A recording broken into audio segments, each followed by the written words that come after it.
नाजरीन, काफ लीग इस वक्त एस्टेब्लिशमेंट के शिकंजे में है और वो बिल्कुल बुरी तरह से फंस चुकी है, क्योंकि परवेज़ इलाही एक बहुत ही ज़हीन बनने की कोशिश कर रहे थे।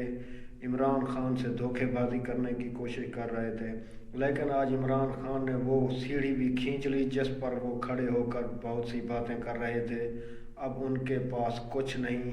अब उनकी पंजाब में हुकूमत रहेगी या नहीं, अभी तो इसके बारे में हम तस्दीक से नहीं कह सकते, लेकिन हालात बदतर हो चुके हैं। अब मुनीस इलाही ने भी एक नया ड्रामा रचाया, वो कि एक मेरे दोस्त को लाहौर में वीगो डाले वालों ने उठा लिया है। अपनी ट्वीट में लिखा कि वो FIA से मैंने जब पूछा तो उन्होंने कहा कि हमारे पास कोई भी नहीं है, हमने किसी को भी गिरफ्तार नहीं किया। और फिर कहा कुछ दिन बाद कहेंगे कि हम पर दबाव डाला गया कि हम इस पर FIR करें, पर्चा करें, हम दबाव में आएंगे, तो ये कोशिश की जा रही है उनकी तरफ से। तो पता नहीं क्या से क्या कह रहे हैं ये बाप बेटे, कप्तान को धोखा देने की पुरजोर कोशिश कर रहे हैं।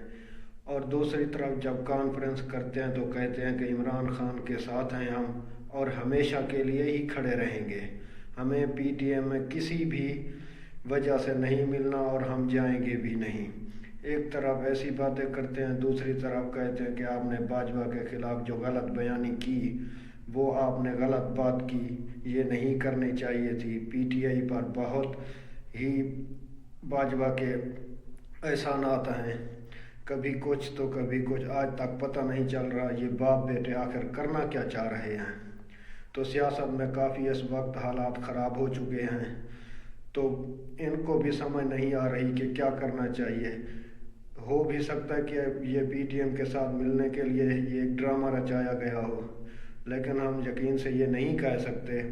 अब इनके हाथ में और तो कुछ रहा नहीं, तो फिर यही कभी कहते हैं कि हमारे दोस्त उठा लिए गए, कभी कहते हैं कि हम पर प्रेशर डाला जा रहा है कि किसी भी तरह से हम PTM के साथ मिल जाएं, और कभी कहते हैं कि हम कप्तान के साथ खड़े हैं। और इनकी आज तक समझ नहीं आई कि ये आखिर करना क्या चाह रहे हैं। और दूसरी बात आपको बताएं कि हमारे army chief general Asim Munir Saudi Arab पहुंचे हुए हैं, तो वहाँ उनसे सिक्योरिटी मांगी गई और वो कह रहे हैं कि हमें 1 लाख फोर्स दें आप। वो यमन की जंग के लिए इस्तेमाल करना चाहते हैं, पता नहीं या उनकी क्या सोच है। तो उनको ये भी पता है कि हमने उनसे पैसे मांगे हैं और हमें इस वक्त पैसों की बहुत ज़रूरत है, और वो हम में से अपना मतलब निकालने की पुरजोर कोशिश कर रहे हैं। इसीलिए वो हमसे एक